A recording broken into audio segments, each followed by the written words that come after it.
Hello and welcome to Instant Transmission, a podcast where we discuss everything Dragon Ball and speculations on whether or not Goku will ever get any decent screen time. You'll get it one day, Todd. We've got episodes 7 and 8 of Dragon Ball Daima ready to rock and roll, so if you're tuning into tonight's episode, that's what we're doing.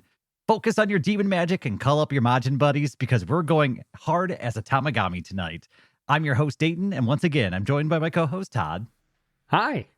Tonight's episode picks up after meeting King Kadan and being tasked with defeating Goma and questing to collect their first Dragon Ball from the Tamagami.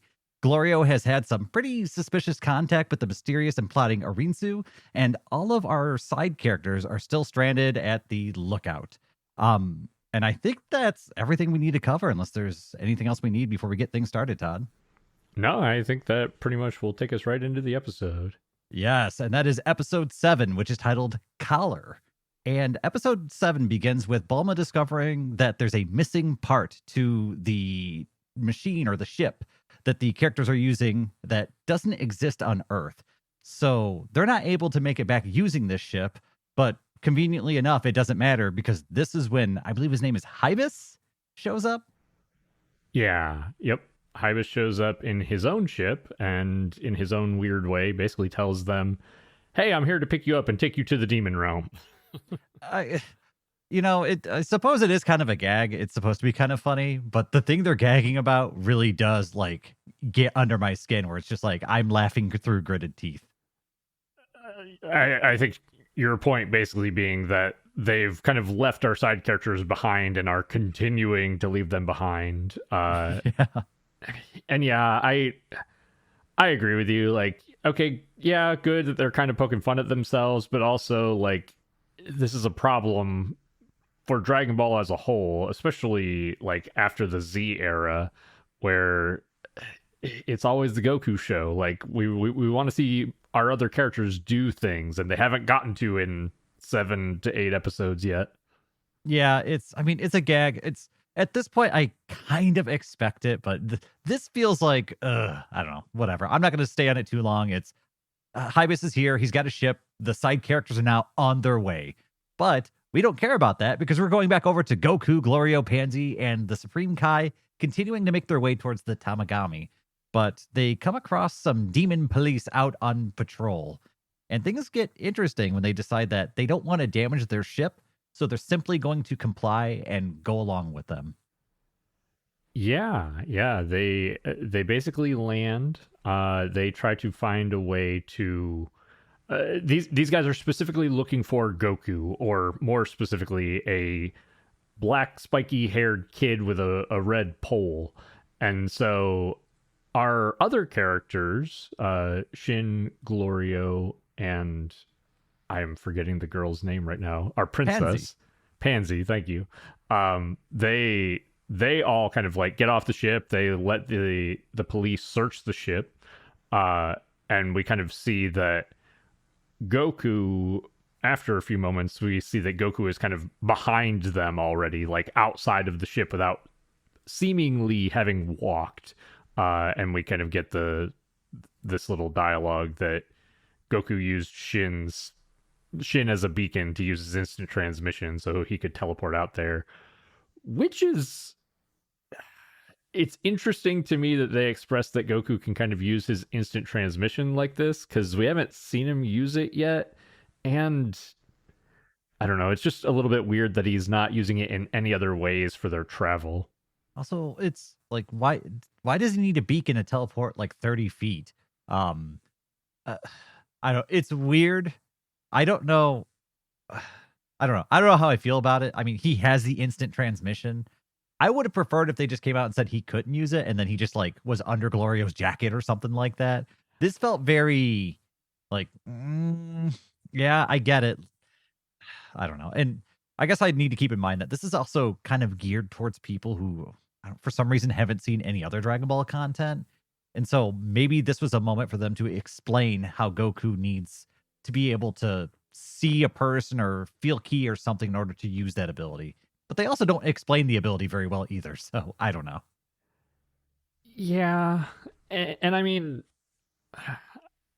it's just strange. Like, yeah, I feel the same. I'm a little bit frustrated that he can still use the instant transmission. Maybe it's something where because of the heavy air in the demon realm, or because of his smaller body, that he can only use it at like a limited capacity or limited range or something. But we just have to kind of insinuate that sort of thing as the audience. We don't get any actual explanation for that. So I also was kind of torn on that. But we basically skip right past that. It's just, in this case, it's just his kind of way of not being seen by the police, but they kind of get into an altercation with them here anyway, as the police basically want to they want to search the ship, and then they want to take in Pansy because they think that she might have been the person who attacked them previously with the bombs and everything. Oh, you mean the masked Majin? Yeah. I'm still upset that they didn't obfuscate that character a little longer. For more than 3 minutes. So they go to take her in, and she resists. She pulls out a taser and, tases a police guy, and a brawl erupts, and they begin, fighting the police. And this isn't much of a battle. It's they're in their plane shooting down at them. The ship that our heroes here were using gets shot up in the process, and then a couple of the other ships are thrown around, and the police are dispatched one way or the other. Glorio uses his magic. Goku even rolls onto the scene and blasts the ship with a key, a fire of his key, and everything's over relatively quickly. The only thing that I want to note about this fight, like you said, it's pretty quick. There's not a lot notable here. I'll say the action it's fine. It's not terrible. It's not amazing. But Shin here is interesting because I'm pretty sure that this is the first time we've actually seen Shin fight. Like, out of all the times that we've heard that he's, more powerful than Frieza is like their measuring stick and whatnot. And he got like Piccolo to back down in the tournament in the Buu arc. And with all the confrontation with Babidi, actually, now that I think about it, he does do like a ki blast against Majin Buu in the Buu arc. But beyond that, this is actually the first time we've seen him do anything other than that.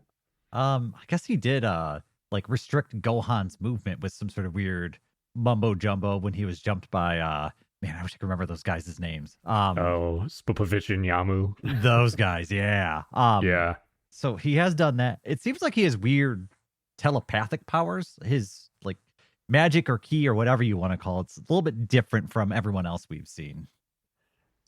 That's a good point, and I think that's Did he kill a guy here. By the way, when he grabs one of the planes and crashes it into another one?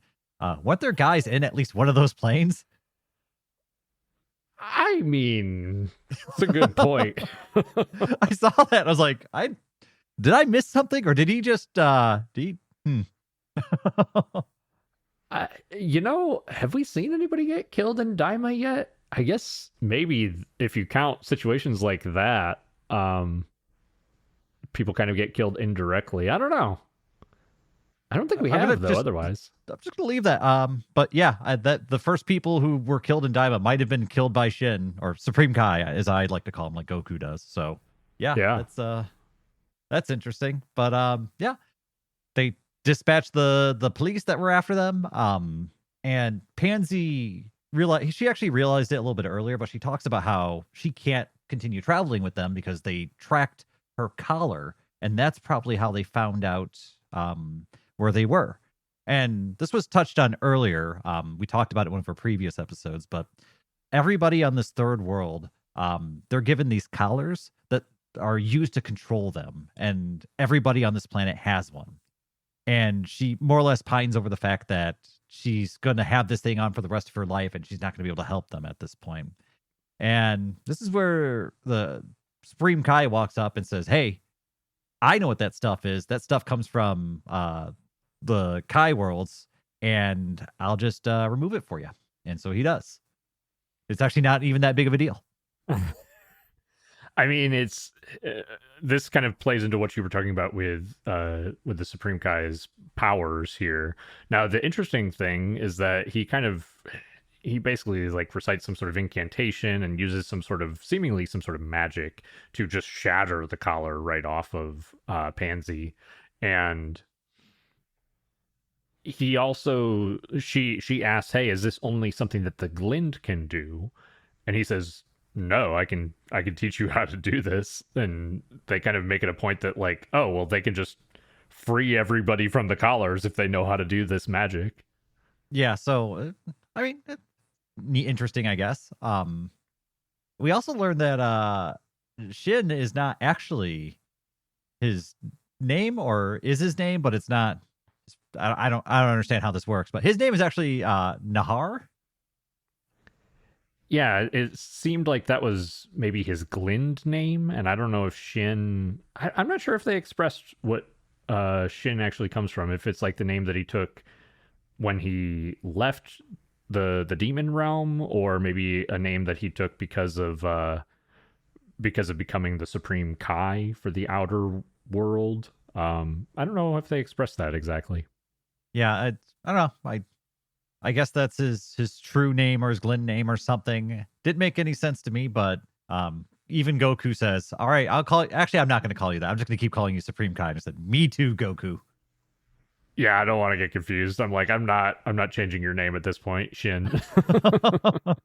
But anyway, they decide that there's a perfectly good space or police plane nearby that they're going to just hijack, and they're going to use that.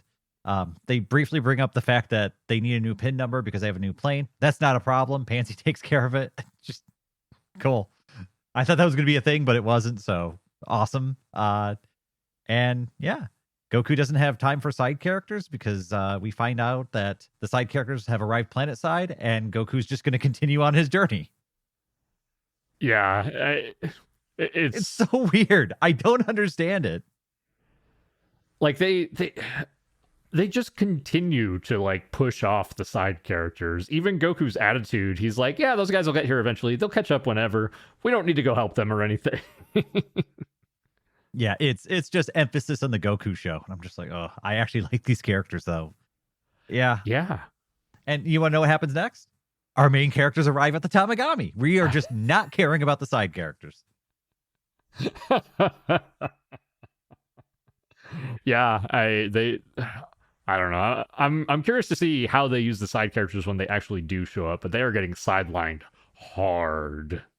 Yeah, and I don't know. But one thing I will say is arriving at the Tamagami, I couldn't put my finger on it, but and I'll go ahead and just read out the design of this thing because we basically see this thing immediately once we arrive at the site it's at. It's this hulking bipedal robot looking thing with a giant hammer, red eyes, and a Dragon Ball lodged firmly in the center of its chest. And I don't know what it is, but the design of this Tamagami reminds me of things we've seen before, but I can't quite put my finger on what it reminds me of. I mean, I'm trying to think of what it specifically would be. It kind of has like this the like yellow section underneath its chest, which looks a little bit like the Saiyan armor because it has like the lines in it. Yeah. But that's about the only thing that I could really think of. Its fingers have like those lines that you like the lines that go across the fingers, kind of like Cell's design has some extremities like that. But these are all like very minor just details that you see on other Dragon Ball characters. I can't think of something specific that looks a lot like these. Oh, wait. It looks a little bit like the metal guy from Dragon Ball Super. I think that's what I was thinking of. I mean, it has some components from multiple characters, but I think the main one it was reminding me of, I think it's Magetta was his name, something like that. Magetta. Yep. It looks a little bit like Magetta, yeah. Oh, if it's in universe, I actually think it's kind of neat looking, but we get a glance at our big opponent here. But before we fight the Tamagami, Goku needs to go and grab something to eat because he's hungry and also needs to use the bathroom. At least he's consistent, I suppose. Yeah, and he grabs something to eat. We learn that you're actually allowed to tap out of the fight with the Tamagami, but if you don't, he will kill you. So, sort of relevant. He's an honorable Tamagami, I guess. which is weird in the demon realm. I don't know how to feel about that sort of thing. Especially because, well, I think that we know that that the Namekian that we saw at the beginning of the show is the one who kind of created these Tamagami, and I guess we don't really know a lot about like his alignment or his morality or why he created these things the way they did. I hope that we get more information about that moving forward. That would be nice. And I could also see, like, in a weird way, like the demon world views him as like more of an evil entity because he's not like demonic like the rest of them. So I could see that being like spooky to them. Yeah, yeah, that's a good point. So yeah, I'm curious if they'll reveal a little bit more about that. But we continue to get Goku with like weird comments about people's weapons. He's like, "Look at that hammer; it's so big, it'll squash me." And it's like, Goku, you could survive planets being blown up. Like, Yeah. Like this goes back to, I think we talked about it last time, where I don't know if Goku is like actually a child or if he is an adult in a child's body. I get confused. It kind of goes in and out of that. it really feels like it does. It's a little bit strange in terms of his characterization, but once he finishes eating and using the restroom, he's basically ready to go. The other interesting thing too is that this Tamagami site is not, it's not exactly isolated in the middle of nowhere. There's like a little, I would almost call it like a little town or village with other Majin who live there, and that's kind of like they go get food from them and everything. And these Majin are like, they basically hear that Goku's going to challenge the Tamagami, and they're like, "You're a child. What?" Yeah, there's that question. Like they don't even think he's serious about it, but Yeah. all that gets set aside when Goku actually challenges the Tamagami, and it roars its acceptance of Goku's challenge so loud that the entire town hears. Yeah, he also has like a our episode basically ends on this, but the Tamagami like yells out like, "I am Tamagami number 3," like spinning his hammer and does this sweet ass Ginyu pose. I love the characterization for the Tamagami, I'm not gonna lie. I did get some Ginyu vibes from it, and I'm here for it. This is the type of stuff I love. Yeah, it's a lot of fun. I think that's most of that for the episode, though. I think it kind of carries us right into the next one. Yes, which is episode 8, which is conveniently titled Tamagami. And this, I have a note here. I said, I hope this is the first actual challenge for Goku because I need it. And this is the feeling I had going into this episode, but I'll go ahead and read out what happens because things kick off pretty quick. The Tamagami charges forward, slamming its hammer hard down into the arena where Goku once stood. The perspective for this animation is great. We follow the Tamagami kind of peering over its shoulder as it's moving through the air, looking down on Goku, and we see it deliver the hammer blow kind of overhead, just shattering the ground. I love this animation. This whole, I mean, I think this fight is something like 6 or 7 minutes long, and it is, the whole thing is just straight eye candy, like incredible action all the way throughout.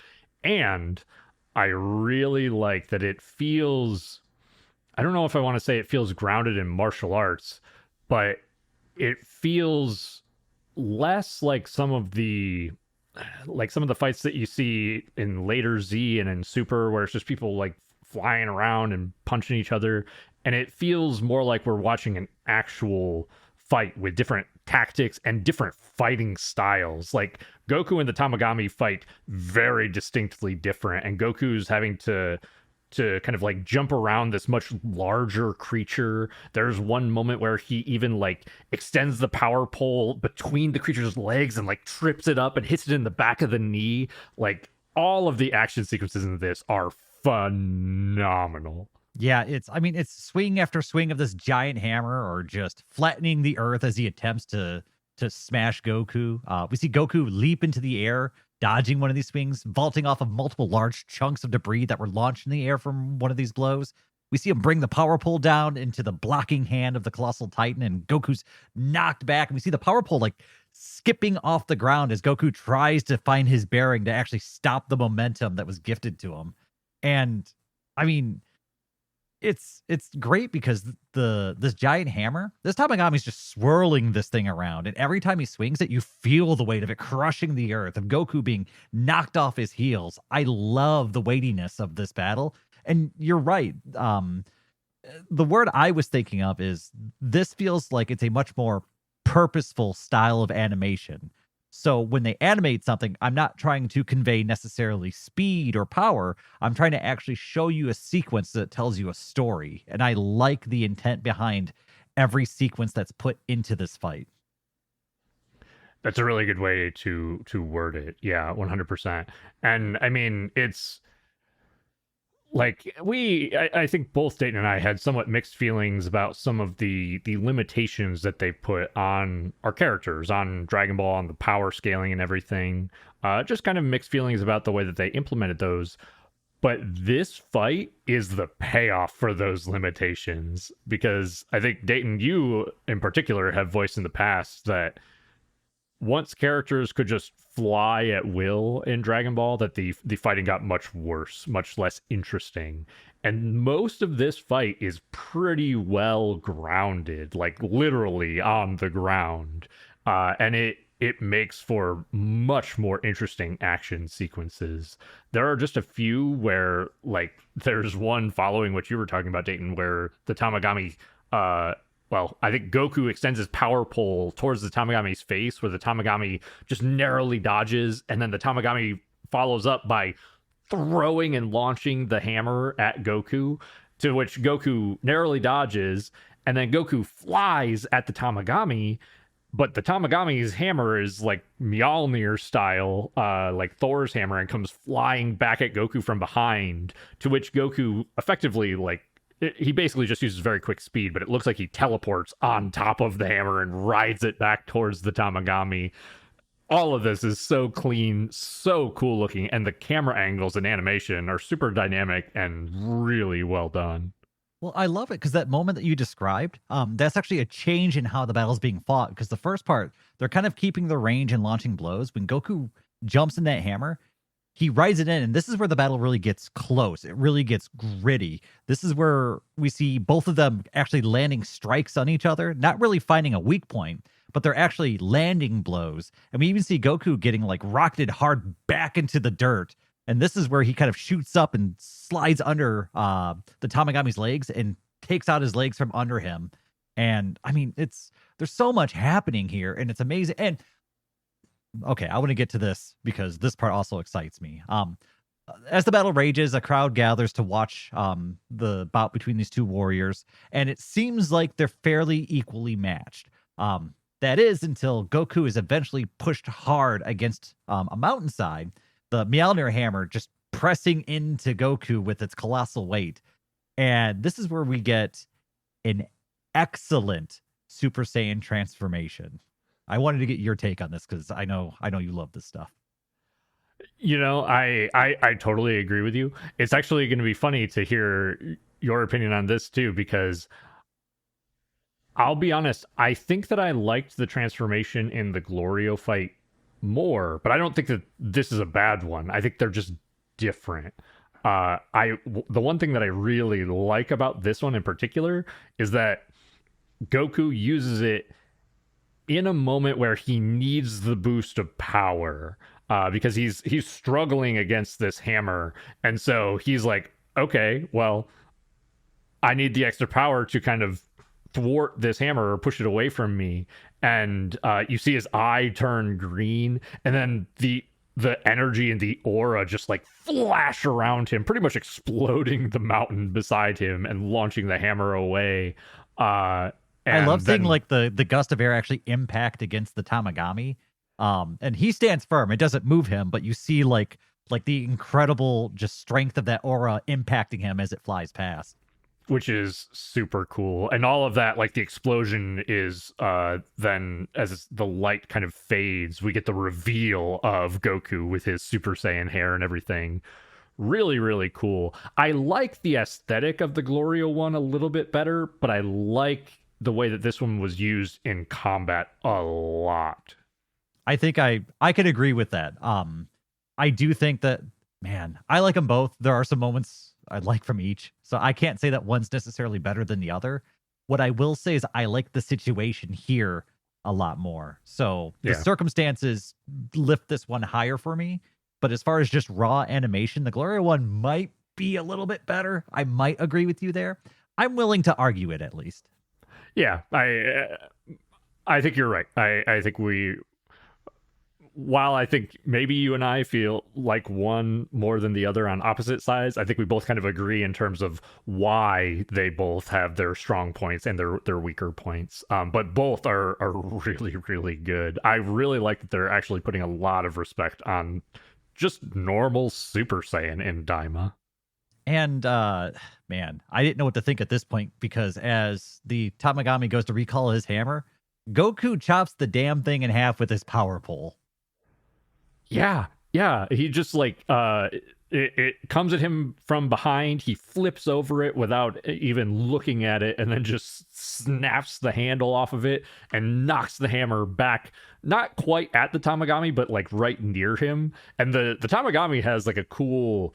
He's got kind of a cool attitude about the fight because he just, like you said, with the wind hitting him, he's not moving. Even when the hammer hits the ground right next to him, he's just completely unfazed.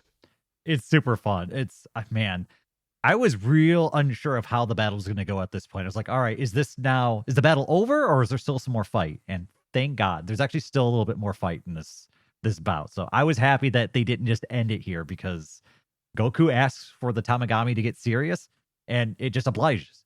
He just gets down and gets ready to start, I guess, act 2 of this battle. And I mean, Super Saiyan, you can tell, is a lot for this Tamagami to handle, but he's keeping his own footing.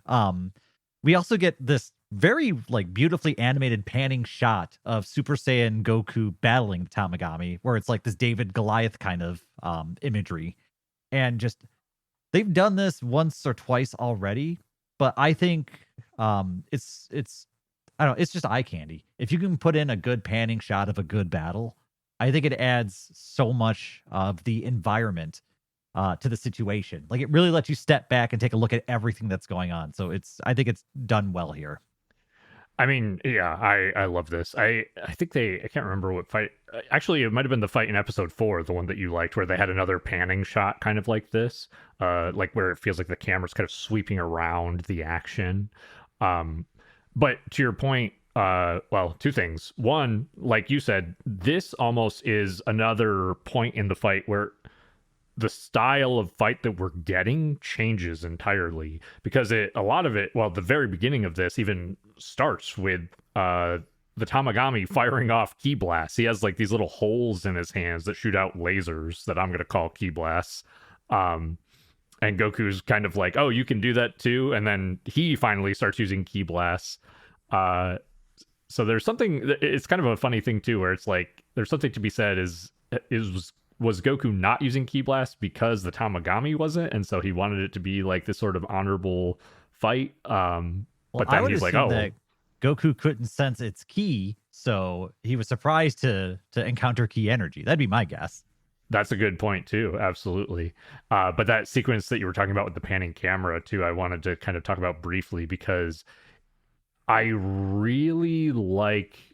I like the way that it's done here because you really get this sense of this different in size and scale of Goku versus the Tamagami, because you can see the Tamagami like moving around, and it's not even really that he's lumbering or anything, but he's just much bigger and has these much larger movements, whereas Goku is darting around him almost like a hummingbird or something, flying around this guy, and you can see the golden aura from Goku as he flies in one direction, fires off ki blast, flies in the other direction, and attacks him from multiple angles. It's really cool to watch. And I do like that this panning shot gives way to I mean, as ki blasts are just going everywhere, we see Goku avoiding just a series of ki blasts from the Tamagami as he's like parkour wall running across like the debris of ruins around the battle zone, as every ki blast is just like taking out a city's block worth of just crap at the spot that it impacts. It's a lot of fun. that camera shot too, like the zoomed out camera shot of those ki blasts literally just destroying buildings and whatnot as Goku runs across the wall. Beautiful, like, camera perspective for the audience to see. I don't recall getting many perspectives like that from Dragon Ball, so it was really well done too. Yeah, but at this point, the Tamagami's not having fun anymore, or I guess I wouldn't know. He doesn't have any expression, but he decides to whip out this kind of earth-shattering ki blast, and Goku decides that he's going to join in the ki fun, and we get a very well animated Kamehameha wave where we see him extend his arms out, bring them together, and we see at the top of this rock formation he happens to be standing on, the energy kind of whipping and swirling and coalescing in his hands as he focuses the blast together. The Tamagami sees this and launches his own red ki blast. And we go back to Goku with the camera circling as he then fires off his wave. It collides with the red energy, blasts right through it, and impacts into the Tamagami, who's like forced backwards into a nearby cliff face and like pushed up it. It's really fun. This is like, I don't even have words to express how awesome this sequence is, truly, because the dynamic camera that's like zooming in as the rocks are coming up on Goku and he's charging the Kamehameha, but then on top of that, the shot that is, again, that like zoomed out perspective, and you just see this streaking Kamehameha beam as it pushes the Tamagami back across the landscape and through the mountain. What a beautiful visual. And then Goku kind of like launching this additional like boost down the beam to assault the Tamagami.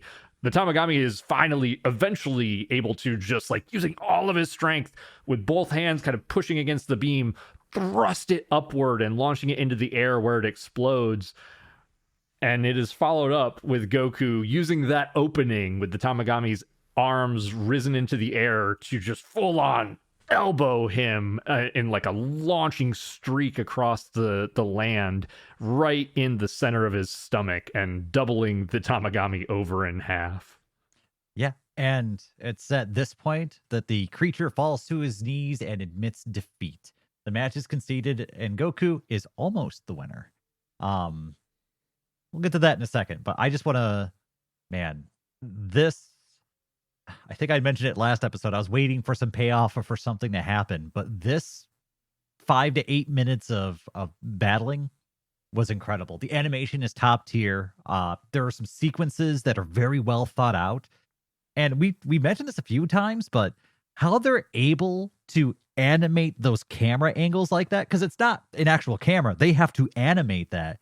It's incredible. It's some of the best looking animation and perspective I've seen in any sort of animated series. So my hat's off. They really blew this one out of the water as far as quality. And I do miss a little bit of the grounded in martial artsness from the original Dragon Ball. But for what this is absolutely an excellent representation of what I think Dragon Ball really is. This is top tier for me. Yeah. And I kind of get what you mean as far as like grounded in martial arts. But I would almost be torn to move back in that direction just because of the scale of power that the Dragon Ball characters have at this point. I think that this is what a Dragon Ball fight at this power scale should feel like or should look like. It's not just, shooting a bunch of beams or just punching each other hard and flying through the air. There's actual tactics. There's very clear, distinct fighting styles. I could gush about this for like the next hour. This is truly an incredible fight. It's excellent. It's honestly, I felt like this kind of came out of nowhere because, I mean, we've seen some decent glimpses of fighting. We've had some good moments. His fight with the space cops was really well animated. It was fun, but this was something where we took it and we like went to that next level. I mean, you got to actually see Goku flex a little bit, which is what I've been waiting for. And they delivered. 100%. Two things I want to talk about with this before we move on. Make it 3 or 4. This was fantastic. Yeah, I would again talk about this for hours, but So one thing I almost missed, actually I did miss my first time watching it. I've watched this fight like 12 times at this point. uh, but I missed the first time through that. So Goku goes Super Saiyan. We expressed that. When Goku uses the Kamehameha, he goes Super Saiyan 2. If you blink, Oh, I did not catch that. truly, if you blink, you will absolutely miss it. They don't put any sort of like, they don't really show a transformation. It basically happens while he's charging the Kamehameha. I even had to pause it to get like a frame to see his one bang, which is like the only distinction between Super Saiyan 1 and 2. His one bang is up, but there's also the lightning around in his Super Saiyan aura. And you can see it best when after he elbows the Tamagami and then takes a step back into his fighting pose. You can actually see his hair is up and you can see the lightning in his aura. So, I mean, I like this for a couple reasons. One, because Goku had to use Super Saiyan 2 to really like finalize this fight to like beat the Tamagami. So that's good. But we also know that at least when he's at full power or in his normal adult form, Super Saiyan 2 is not his peak form. Super Saiyan 3 is at this point. So also the Tamagami didn't really challenge it. Yeah, I think that's the thing that's kind of in the back of my head after all of this is that while it was fun and while we did see Goku get pushed, Goku wasn't pushed hard. And we know there's more still left in the tank. There's also that we don't know the extent that they're putting the brakes on his power level. We don't know Right. where that resting point's going to be. So, I mean, I don't know if Super Saiyan 3 is going to be possible for him. I don't know if it's possible right now and he's still sandbagging. So, as far as the importance of this fight, it's kind of questionable because we still don't really have any more information, right? Like, we still. Okay, he went to Super Saiyan 2 for a couple flashes, but can he go Super Saiyan 3? There's still a lot of questions after this, and it doesn't clear up a whole lot. So I can't look into that too much because it was just a fun fight, and that's what I'm going to judge it on. And I think I've said this before. I don't think Daima is a series that you can really put under the microscope too much. Otherwise, you might lose your enjoyment. But I agree. It kind of dampens the post fight experience when you're just like, yeah, but what if you could already do Super Saiyan 3? Then none of this matters. Yeah, and I mean, I'm gonna put it under the microscope for a second, but there's something to be said of like we watched him go Super Saiyan, and we've watched Goku kind of get used to the heavier air in the demon realm. So this could be, and I think I would like this a lot more if this were the case, but it doesn't explicitly state this. This could be basically a progression of Goku both getting used to the demon realm and getting used to his smaller body. So he basically like learns, first just how to fight in the demon realm and in like his normal base form. We see a few more fights and then we see him go Super Saiyan and start to go Super Saiyan more and more and more. So, maybe that's him learning how to fight both in the demon realm air and getting used to his body and getting used to his forms in this world and his younger body, and then now finally using Super Saiyan 2. So if he's slowly like figuring out and adapting and learning how to access his peak power, and that's what's happening here, I actually like that a lot.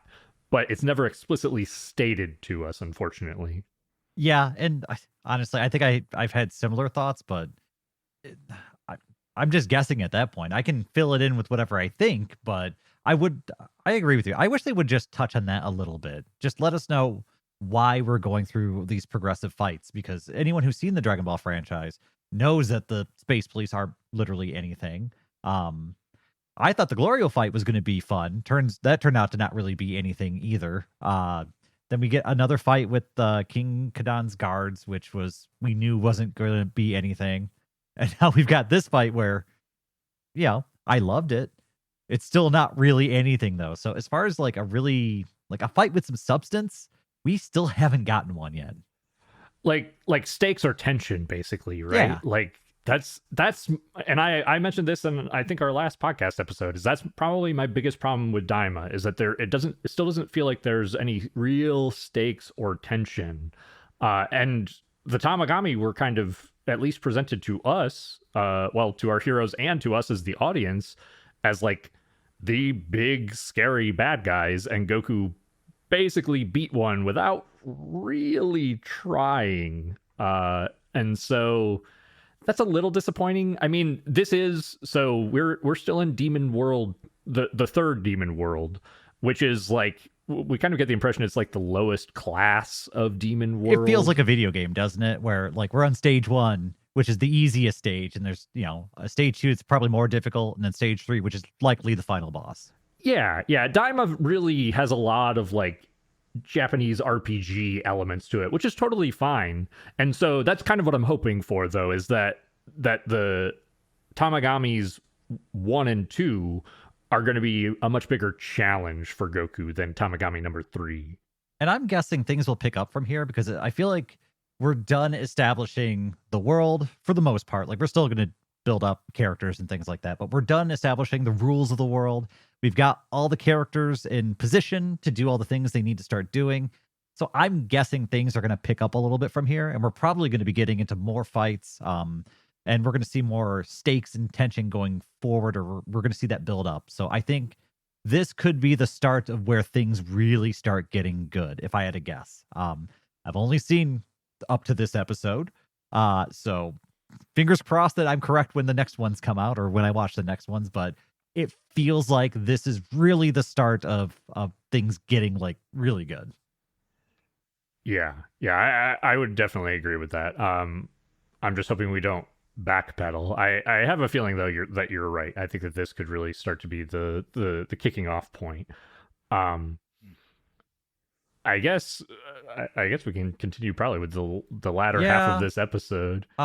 So the final battle is man, this is definitely a Dragon Ball gag. It's the Tamagami puts the Dragon Ball under one of 5 cups and then mixes them up and tells Goku that he needs to pick which cup the Dragon Ball's in order to actually get it, which doesn't make sense considering Goku just kicked his butt, so he could probably just kick his butt and take it.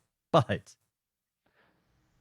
that was my biggest problem with this. Like, as a gag, I like this gag. I think this is a fun gag. But let's say Goku loses this cups game, then what? He'd just be like, well, I'm stronger than you. I'm going to kick your ass. Give me the ball. I was just like, well, hold on. Yeah. That's what doesn't make sense about this to me. But other than that, I actually think it's a fun gag. Yeah, it's I don't know. I would have done it slightly differently, but like maybe do it at the beginning and then that's what erupts into the fight or something. I think that would have been better. I guess I don't know. I guess this was supposed to be like this is what throws you off, because you're like, oh, they had the big fight. He gets the Dragon Ball now, right? And they're like, nope, one more test and it's not a fight. I'm like, oh, neat. Anyway, so Goku sees that he actually like hid the Dragon Ball and it wasn't under one of the cups, and we got the Dragon Ball. Yay. I do find it interesting, though, that the Tamagami actually expresses his respect for Goku for being a fair fighter and actually wishes him luck with the next 2. So these Tamagami aren't just like plain robots. It seems like there's some personality to them.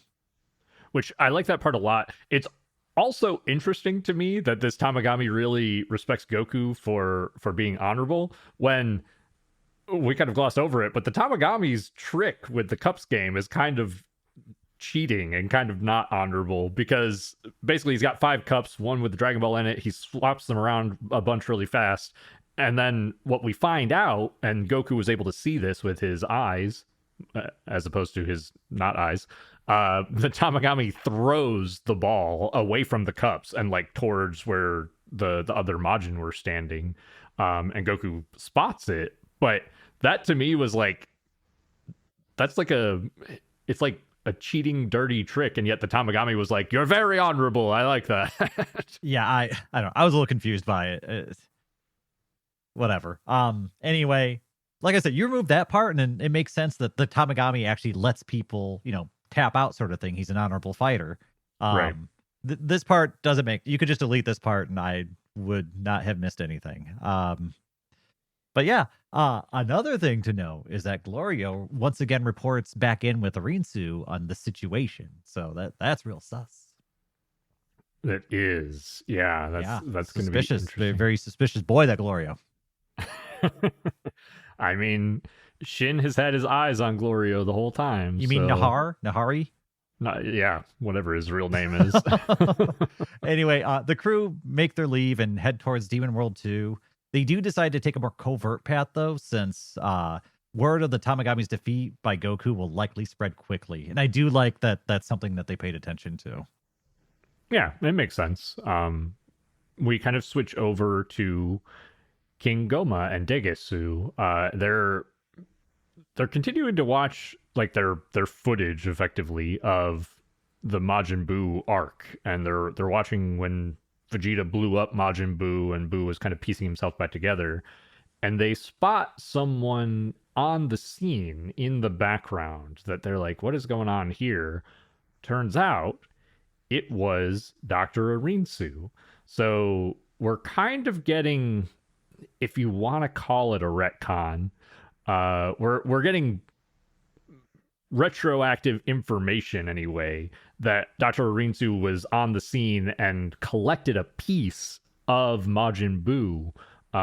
She put it into a little vial and took it away. Who to do what with? Well, we'll find out here shortly. Yeah, and that's the sort of retcon. It's like, whatever. That doesn't actually affect anything, right? I don't think it's a bad retcon. It's just it's just recontextualizing the information that we had in the Buu arc. I actually kind of like it as far as connecting this arc to the Buu arc. Sure, yeah. And I don't know. We flip over to Dr. Arinsu, who's now flying around in this giant hookah smoking apparatus, which is interesting. We see her talking to some witch brewing a potions with this essence of Majin Buu that she collected. And this is where we find out that this witch, did you actually catch this witch's name? Marba. Marba. Okay, so Marba is the person who actually crafted Buu. And I hate this with every fiber of my being. I hate this so much. I hate this because that completely eliminates Babidi's importance to the story.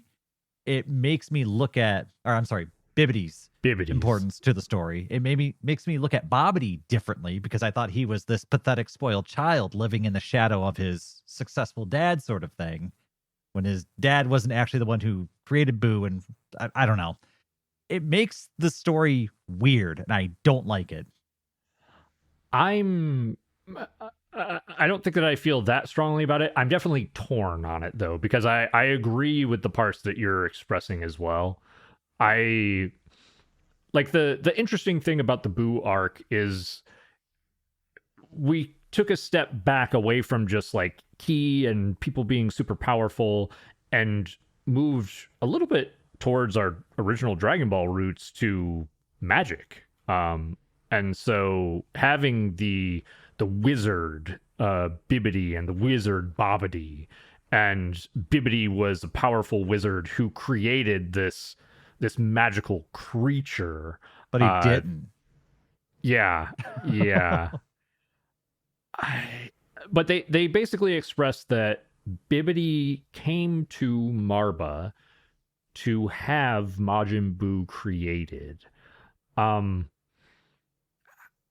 torn on it. The only thing that I kind of like about this is having this witch, Marba, having her still in the demon realm, and having her. So basically, Arinsu says, "Oh, I know that you actually created Majin Buu, Marba, and not Bibidi."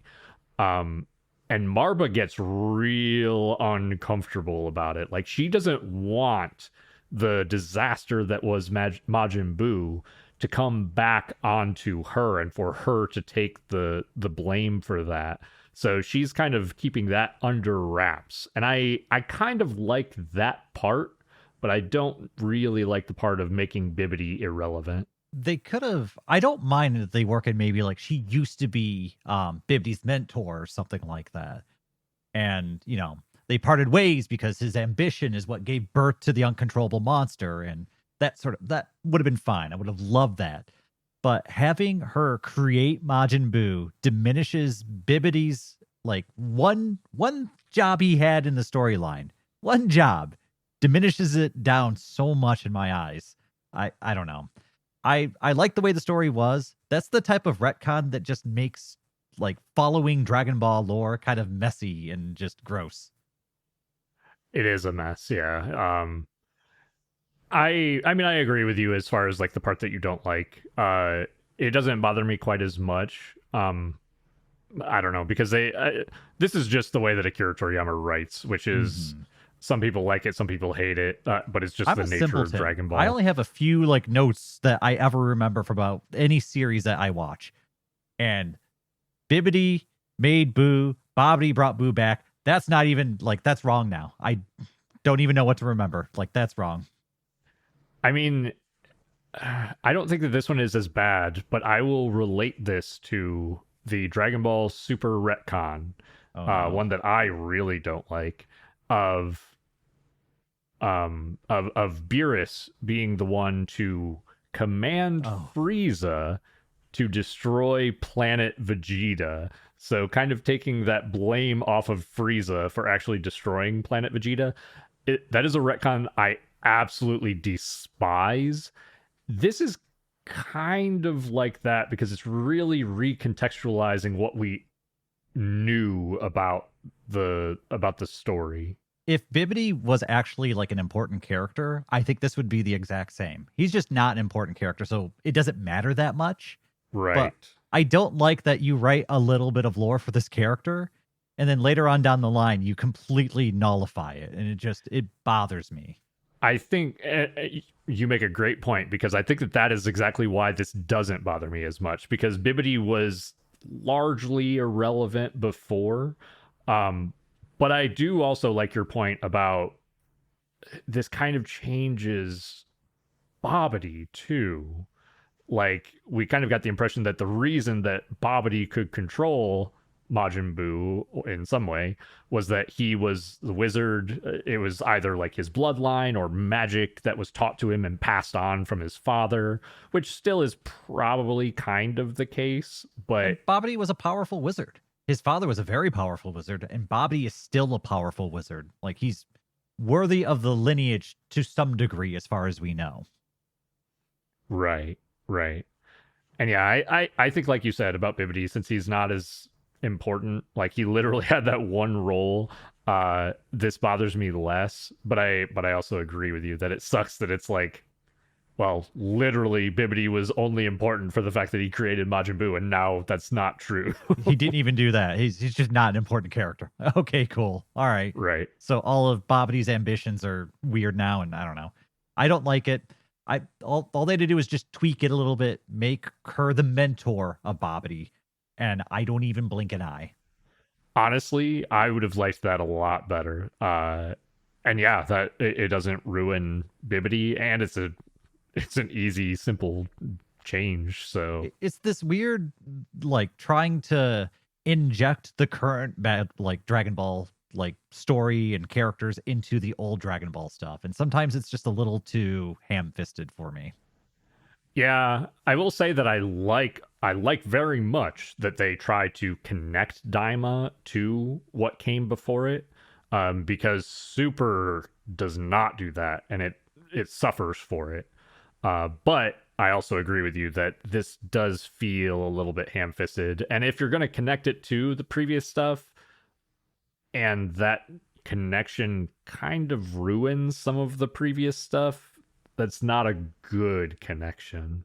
Yeah, and I know, I brought up this conversation about a character that I don't actually really care about, and we've talked like 10 minutes about it now. But for some reason, it just irked me. You didn't need to do it this way. There was 100 different ways of doing this, and like, it's weird because Boo has become such an integral part of so many storylines in Dragon Ball now that when you start messing with it, you mess with several series now. So you have to be careful about that. Yeah, yeah, that's true. I I think as we kind of move forward, learning a little bit more about Arinsu and the witch Marba here, we kind of gather that what Arinsu has planned is she wants to create effectively a new Majin Buu. She has this. We've already seen through King Goma that she collected this part of Majin Buu, and she's effectively hired Marba to use that piece to create another Majin. And apparently, we find that Marba is through whatever magic or science or whatever, she's able to create Majin, not just Majin Buu, but she's created other demon creatures. And we find that she's created at least one that was very weak. But she thinks that with this essence of Majin Buu, she might be able to create something more powerful. She also expresses that Majin Buu was a fluke, which is interesting. I wish that they would elaborate on how Buu was created a little bit more.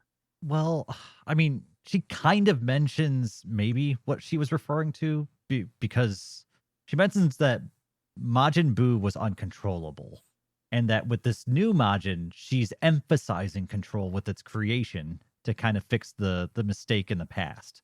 I don't know if that's specifically what she was referencing as a fluke. There could have been other factors that maybe we'll learn more about later. We probably won't, but it would be cool if we learned more about it.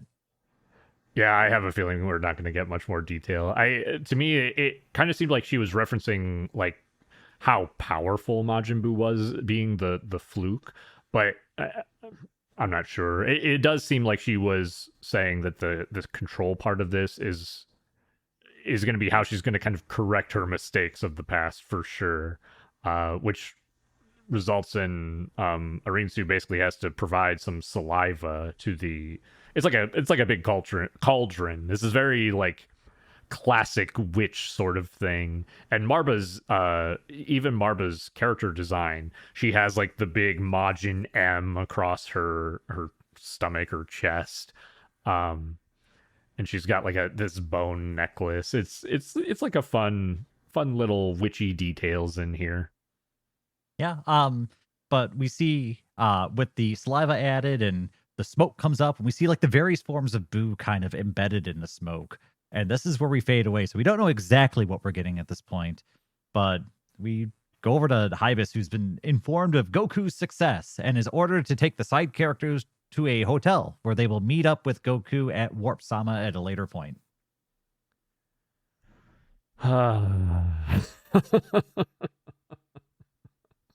Just constantly getting sidelined. Truly. I know. It's yeah, and that's more or less where this episode ends, but it's crazy because this episode I cut right in half. There's the first half, which is this just glorious, damn near perfect battle with a Tamagami. If it had stakes, it probably would have been a perfect battle. That's the one thing it was really missing. But animation wise, I mean, there's not much out there that's better than what we just saw. This is I would compare this animation to some of the best movies that we've seen. It's so good. Absolutely. And so like I have nothing but good marks for the first half of this episode. The second half we get I call it some questionable story details that are coming out. With like the change to Bibbidi's story, and I mean, I don't know. We've got the side characters just being moved around again, and the second half of this episode's just kind of weird to me. But the first half of this episode is some of the best Dragon Ball I've ever seen. So it's a tale of two halves for me. I think I like the second half a little bit. It sounds like probably a little bit more than you do, Dayton. But I think some of the reasons why I like it is So we've kind of talked about the bad for the second half. I want to express some of the parts that I actually enjoyed about it, where I like that they are. I do like that they, even though it's maybe not in the best way, they are continuing to try to build on like both world building as well as Dragon Ball lore. I like that we kind of know who. We could have made assumptions, but we kind of effectively know who the primary villain is in Arinsu. We know what her plan is. We know Yeah, that because she's she makes like an offhand comment about when she's the Supreme Demon Lord, she's going to reward I already forgot her name, the witch. Marba. Yeah, yep. Marba. She's going to reward Marba. So we know what her play is. We know she's going for power, and we know that she's dabbling with some Majin plans, and she also plans on getting these Dragon Balls that Goku's collecting. So she's got a few things going on here. Exactly. And yeah, we forgot to even talk about those exactly. But it seems like part of what Glorio's job is for Arinsu, at least at this point, is to help Goku collect the Dragon Balls so that Arinsu can use them. We don't know what her wish is, but it sounds like the Dragon Balls are almost like a backup plan or like a secondary plan for her.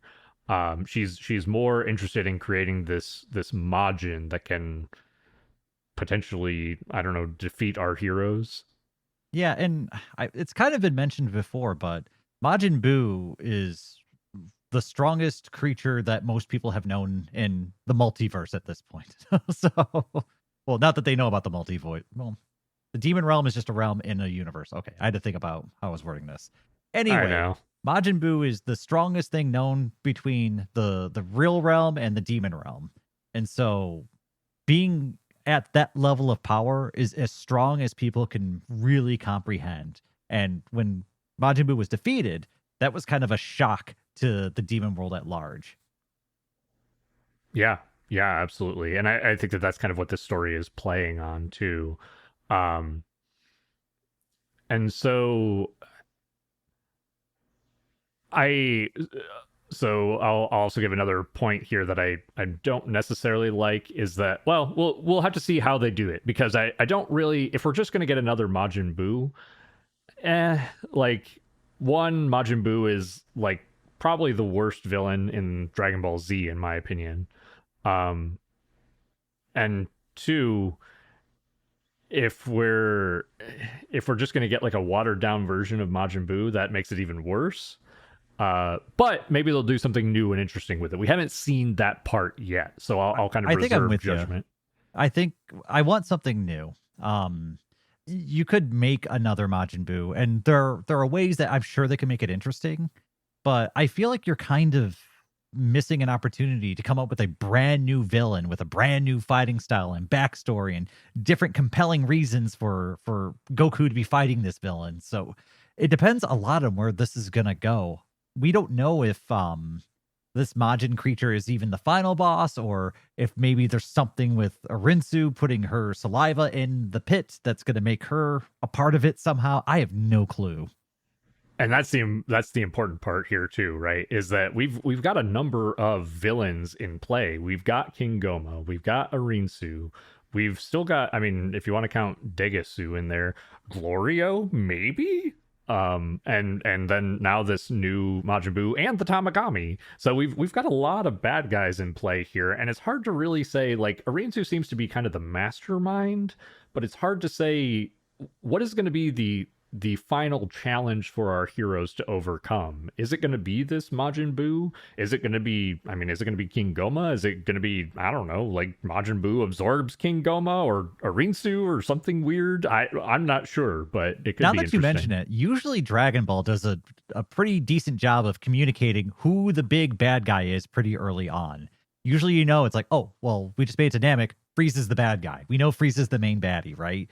Hmm. Oh, well, we know that that Boo's the main baddie here. Like, we've heard about Boo, we know we're fighting Boo. Cell was probably the closest we've had to a misdirection. But even then, it's partway through the series we get revealed that big baddie, so maybe we'll see it soon. I mean, or they could play it out completely differently. And it might not be anything we find out until we get closer to that big fight. Everything's up in the air right now. it's kind of exciting. Yeah. I think I like the mystery part of it at least, because we've definitely got villains revealed. We just don't know how they're going to play out and what that will look like as far as challenging our heroes. So And also the fact that the Tamagami was kind of friendly with Goku, mhm. is he still like, does he still have a role to play going forward, or is he out of the story? That's a really good point. Honestly, I wouldn't even be surprised to see the Tamagami come back and like, I mean, they could help Goku in the end defeat the bad guy. They could also fucking Voltron themselves together and make a super Tamagami and whoop Goku's ass. I don't know. They could do a bunch of stuff with that. Yeah, I mean, I have so many questions. I just in my gut, I at least Tamagami 3, I think he still has a role to play. I just have no idea what capacity. Is he going to be like Ader and just be his friend or something? I have no clue. Yeah. Yeah, you make a really good point too. That will be interesting to see if that comes to pass. So, I mean, these are some of the reasons why I like this latter half of the episode though, is because it's expanding on what we know. It's giving us the audience a little bit more as far as like direction of where the story is going to go, but still giving us even more questions about what's going to happen and how they're going to execute it. Yeah, it's this episode.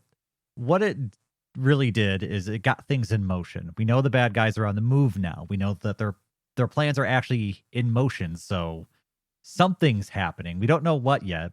And I think you're right. It really is cementing Arinsu as the main villain, I think, at this point. So it's her machinations that everyone's really competing with.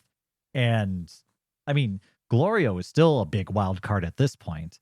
And I don't know if you noticed this, but sometimes when they're panning over to Glorio, they go out of their way to put a little extra effort to like show his sidearm kind of in the shot sort of thing, where they're like kind of reminding you that, hey, this is a menacing guy. I haven't noticed that, so that's a good catch on your part. But yeah, I really want to know what his deal is and what they're gonna do with him. Like I don't know.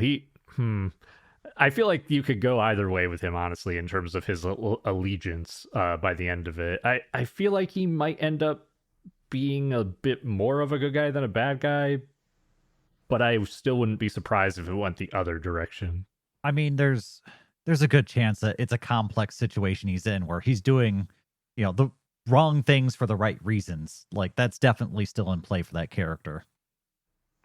Yeah, that's a good point. That really wouldn't surprise me at all either. Um, but I think that's the good thing, is that there's so many different paths that they could take, and none of them seem very clear to us as the audience right now. I think that's good. I like having those questions in mind and wanting to know more and see what's going to happen. I think it makes me want to watch more of the show. Yeah, this episode definitely feels like a tipping point for me, where I think we've got all the build up and now we're ready for some of that momentum to take us forward. So this could be the point where things really start to accelerate. That's my guess. Not dying on that hill because Dragon Ball's proven me wrong before, but that's what my gut tells me. Yeah. If they give us even 2 or 3 more fights like this Tamagami fight, and we have that with like the other Tamagami or this Majin Buu or whatever, I will absolutely die happy knowing that Daima was well worth the time. Oh, it looks excellent. This, like I said, this is some of the best Dragon Ball animation we've seen, full stop. And man, we've already gone over. I'm not going to gush too much more about it because it's that was the main just juiciness of this episode. And like you, Yeah. I think we both want more. I want the next big fight. I want to see what else they can do. And this fight is so dynamically put together. I'm really looking forward to what other interesting sequences they're going to come up with as the stakes get higher and the abilities get a little bit more intense. There's always the flip side of that. It turns into, people flying through the air and space fighting, and it could go in that direction. But for now, I'm excited. I'm just hoping it stays that way. Yeah. Yeah. Briefly to your point, the other thing that's going to be interesting to see is how they make the other fights different from this fight, because this fight feels like it has everything, like all the different progressions in terms of how they're fighting, like first with weapons and on the ground, and then they get more powerful, more key blasts and flying around more. So I don't know. I don't know how they'll make the other ones feel unique and Oh man, still it's gonna wow get us. crazier. It's gonna get crazy. This Tamagami is just like the appetizer. His list of abilities are he swing big hammer, control it with hand, and shoot energy blast. Like there's his list of things that he's capable of doing is actually very small. They were just True. very creative with what he did with them, and that's what I want. I keep it simple, but do it well. And man, I want to keep gushing. I just want to keep gushing. I know exactly what you mean. Yeah, so maybe the other Tamagami will have more or different weapons. I'll also be curious to see what their gags are. Like, I know you didn't, I know you didn't like the cups thing, but I feel like, I feel like we're gonna get bigger and better gags as we move forward. Hopefully. Yeah, I the comment about Goku being a fair fighter, I'm wondering if maybe there's some rivalry between the Tamagami, and at least one of them is Ooh. not a fair fighter, and we're going to encounter that. You mentioned this, but I really like that the Tamagami has a very distinct personality. So hopefully each of them is just drastically different in terms of fighting style and personality. I'm hoping so. I got a feeling the next Tamagami is going to be like the polar opposite of this one. He's going to be a liar. He's going to be a dirty, cheap fighter. He's going to be just this despicable, just hateful little shit. I can't think of any other way to describe him, but it's going to be a 180. I just feel it. We're gonna get a Frost or a Frieza or something. That'll be interesting. I'm looking forward to it. Yeah, yeah. I man, again, like you said, I could gush about that fight over and over. I don't have a whole lot more to say. Is there anything you wanted to cover about like the two episodes as a whole, Dayton? I mean, God, all of my focus was on the big battle. The Yeah, lead up to it, I mean, it's fine. Getting it's a little bit more lore. The control collar or whatever you want to call it being broken off with just a touch of Supreme Kai's fingers makes sense. It's one of his divine brothers or sisters, whichever one, being involved in the creation of them. So of course he would know how to dismantle them. It is interesting that he says that anybody could get rid of them. So I'm hoping they expand on that a little bit later and we get some more explanation. Him having another name is weird. I don't know how to feel. It's whatever. I don't think it ruins anything, but it doesn't really add anything either. yeah, I feel the same about that. It was like to me, it was like a throwaway. I'm like, I'm not gonna remember that. I don't care. Yeah, I it's whatever. Yeah, I mean the previous episode more or less did its job, which was get Goku to the fight, and then we got to the fight and it was awesome. So yeah, the previous episode perfectly fine. It told the story, kept everything moving along, did a little bit of world building. I would say most of it pretty good. Some of it not so great, but yeah, the it led up to episode 8 perfectly. First half of episode 8 was amazing, and the second half of episode 8 was fine. Yeah, I think you and I are mostly on the same page there. I honestly, it's funny because I think based on what you said, I think I like the tail end of episode 8 a little bit more, but I episode 7 to me I like maybe a little bit less. And maybe it's only because I'm comparing it to episode 8 because these are the two that we watched, but I mean it's fine. Like it does some world building. Of course neither of us like the fact that it sidelines our side characters hard. Um I don't know. It's nice to get to see Shin be useful and do something. I know the fan base is pretty excited that Shin is actually more competent than well any other time in Dragon Ball. Uh, so that part's good, I guess. It just I don't know. Sometimes there are some fights like the fight with the police that it's like I get why this is here, but also like it's not it's not exciting. We know that they're just going to beat the crap out of them. Like meh. Yeah, Um, it's my thing is it for me it doesn't break anything. It's just not a it's just a lead up episode. Yeah. It's for the most part, it's pretty forgettable, which is fine. Right. And usually the way it goes is when they do a big budget episode like the fight that we had, usually some of the lead up to it is a little bit sidelined while there's more effort put on the good stuff. And that's just the nature of animation studios. So it is what it is. I don't blame it for being what it is. It's definitely not an episode that if I had to go back and specifically rewatch an episode, that wouldn't be anywhere on my list. But it doesn't bother me. It's what it is. But yeah, I Yeah. think as a pair, watching these two episodes together worked really well. I like that we got the build up and we got the big payoff and we get some story going out the door. So these two actually like sit next to each other very well as far as an episode pairing. I agree. When I watched episode 7, I was like, there's not a ton to talk about here. And then watching episode 8, I was like, oh boy, there's a whole lot to talk about here. Yeah, I had the same experience. I was hoping that after watching episode 7, I was wondering, I was like, is this next one going to be another build up episode? Because man, that would be rough to, I mean, from our end too, just talking about that, just talking about build up and build up and build up. And then, all right, well, in a week or two, we'll tell you the payoff. Yeah. And I mean, kind of looking back on the episodes, like, well, I mean, again, I think I mentioned this last time. Almost every single episode has had a fight in it, which is good. It's just eventually, I hope that we get to the stakes. Even though this fight didn't really have like stakes or tension, I mean, it's it's such a good fight that it's forgivable in that regard. I'm excited to get to the stakes and tension in Daima. Oh, I mean, this is the best preview of what the animators are capable of. And so if we get to anything with stakes, it's going to be incredible. I mean, this reignited my excitement for continuing forward with this series. Yeah, 100%. I'm stoked to see what they do moving forward.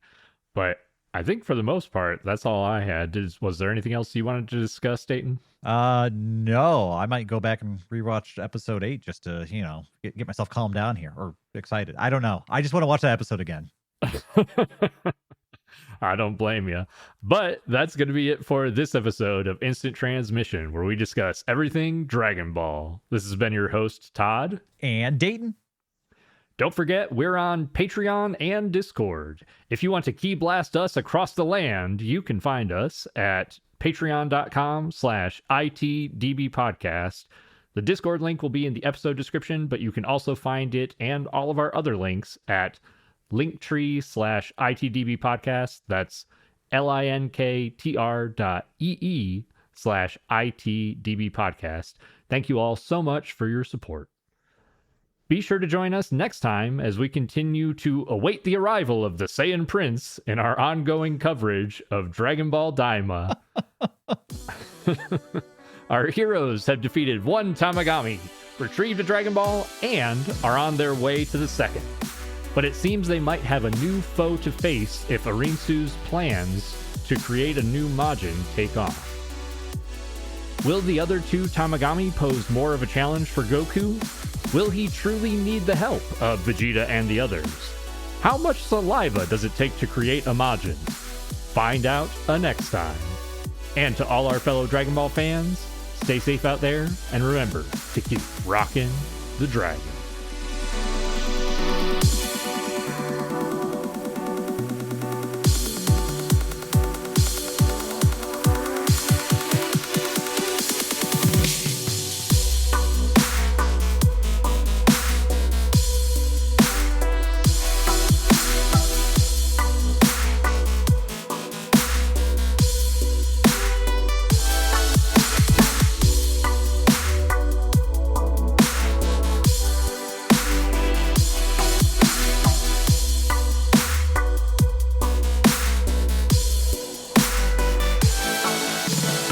So when Arinsu spit into that jar making the Majin, I was going to make a Hakuto reference, but then I forgot that I was going to tell you what Hakuto was after the episode.